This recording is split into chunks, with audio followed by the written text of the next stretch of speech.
Hey everyone, this is WobblyWallaby. The Ragnarok Mobile Eternal Love Thailand Championship Season 1 happened February 14th. This was an offline battle for 6v6, and I went through a few hours of footage to understand what are some of the best classes in 6v6 and why. Here are some clips from the official live stream.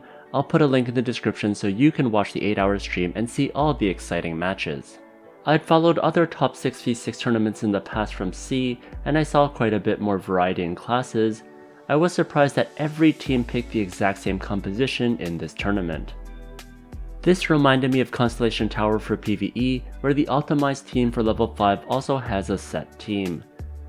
This is unfortunate for variety, but if you want to try a strong class for 6v6, then you have some great options here for both free to play and pay to win. Also great news, I have codes to give away.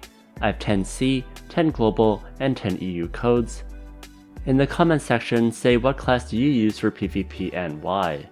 Please include your Discord ID and which server you play on, such as C, Global, or EU, and winners will start getting codes February 22nd, 2025. First is Saint. Even in other tournaments, this is a staple for any team. I found in a lot of these matches they are orb holders, so they provide vital support and also help gain points. So you definitely need to be super tanky. If you enjoy support and always want to be relevant, use this class. This is used a lot in all of PvP. Now, Saints have a ton of good skills, but some particular ones that were cast manually include Faith Pray to keep someone from dying, Deny, which is great for silencing enemies and preventing them from using items, and Clearance, which removes debuffs. Next, Resurrection to bring back fallen teammates, but hopefully they won't die. Cure Barrier to mess with healing of the enemies.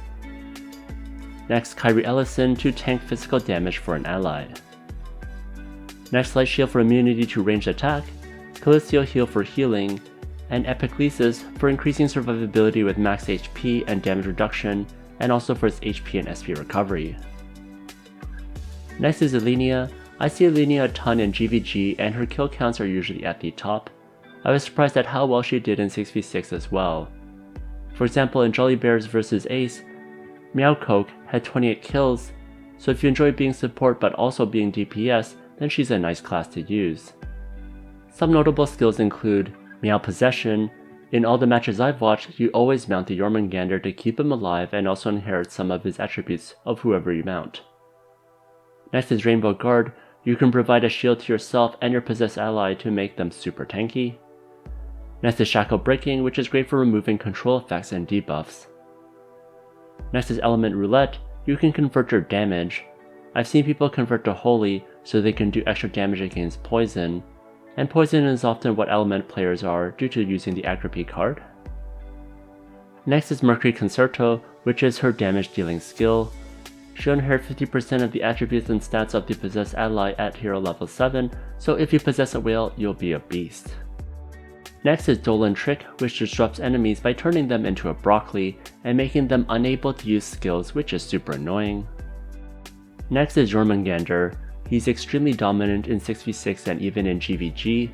If you want to be a damage dealer, he is busted and also my main PvP class at the moment. He has many unfair things, but I think being immune to magic damage while in World Serpent form is one of his greatest benefits. This is due to Toma Blood Skill level 5. Next for skills, Serpent Domain is also annoying to deal with, in particular causing enemies within it to have 50% debuff res reduction. This also petrifies summoned enemy units, which kinda killed Begetter. Next is Plunder of Fate, which people often put in Jormungandr's proc skills from auto-attacking. You can steal clearable buffs from the enemy, which is super annoying, and since this is on your auto-attack, you can proc this pretty often. Next is Mortal World Python. You end up dealing a ton of damage due to having Fire Breath, but you also turn AoE effects of enemies on its path into Serpent Domains. This is a great way to control the field. Next is Liu Mao Xing. In matches I watched, they acted as tanks and did orb holding. They were spamming the following support skills to help buff their party and also debuff their enemy, not so much using their damaging skill. Now, Liu Mao Xing is an event exclusive class, so if you missed it, you're gonna have to wait until it gets re-released. Next for notable skills that I saw being spammed, they include Crystal Phoenix for anti-death for yourself and the teammates, Big Bang Liu Mao to cause enemies to be unable to attack. Next, Mountain Treasure's Hotpot, which also heavily buffs yourself and teammates for damage and magic damage. Next is Sea Bream Continental Seal, which provides great HP and SP recovery for yourself and teammates. Next is Comet Fried Rice, which gives a nice HP shield to yourself and teammates. Next is Morroc, who is tanky and also provides great debuffs. This is another hero class that dominates, and before its release I had seen more variety. For example, people were using Fenrir, Klitzberg, Phantom Dancer, or Thor, but I suppose Morroc may be just too powerful. Next for skills, notable ones include Demon King's Reflection that can remove buffs from the target. Next, Demon King's Array, which gives 25% magic damage bonus and also increases the HP loss damage by 25% for both yourself and teammates. Also, enemies get hit with damage and a stack of Demon King's Wrath if they cast skills. Next, Dark Knight Shroud, which makes all enemies within its circular area deal dark damage. This is a great way to control what damage enemies use so people can counter with gear and cards. Next is Orderless Shackle, which messes with target's move speed and also inflicts stacks of Demon King's Wrath. And finally is Soulbinder. Besides Saint, this is the only other class that isn't a hero class. I've seen Soulbinder being used a lot even prior to this tournament, and is a great support class with plenty of annoying skills. Some notable skills I'd seen spammed during the matches include Soul the Wizard for giving White Barrier to teammates so they can only take damage if it's Ghost Element damage. Next, Soul the Rogue for a chance to remove the weapon and headwear of the enemy. Next is Heartlock, which pauses the skill cooldown time of all enemies, which is super disruptive.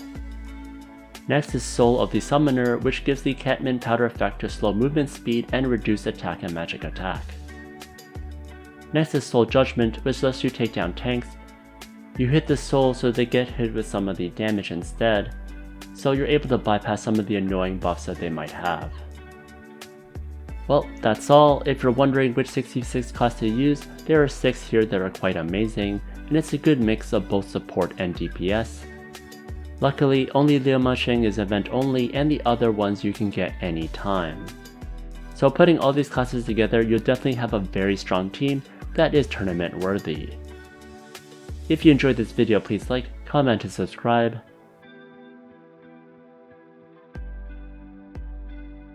Here's a video I'd recommend, and if you want more class recommendations, check out this playlist over here.